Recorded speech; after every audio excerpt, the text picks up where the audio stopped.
Praise the lord అండి. కాలు జారిన పరిస్థితిలో మనం ఉండకూడదండి. ఎందుకంటే మనము ఏ పాపంలో అయినా మనము కాలు జారితే దేవుడు పరలోకం నుంచి మనల్ని తిరస్కరిస్తాడంట. జ్ఞాపకం చేసుకున్న ప్రియమైన సహోదరి సహోదరుడా, క్రీస్తు అనే బండ మీద మన పాదములను స్థిరపరచుకోవాలి. అప్పుడే దేవుడు మనల్ని, మన కుటుంబాలను ఆశీర్వదించగలిగిన దేవుడు. యోబు గ్రంథం 8వ అధ్యాయంలో ఉంటుంది కదా, దేవుడు అంటాడు కదా, నీ నీతికి తగినట్లుగా నీ నివాస స్థలములను వర్ధిల్లింపచేస్తానని చెప్తున్నాడు. నీ స్థితి మొదటి కొద్దిగా ఉన్నను తుదకి నీవు మహాభివృద్ధి నొందుతావని చెప్పి దేవుడి లేఖనాలు మనతో మాట్లాడుతున్నాయండి.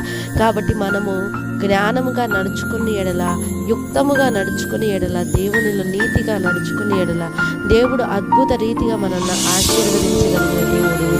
కాబట్టి ప్రతి ఒక్క బిడ్డం కూడా ఏ పాపంలో జారిపోతున్నామో మన పాదములను సరి చేసుకున్నాము. హల్లెలూయా.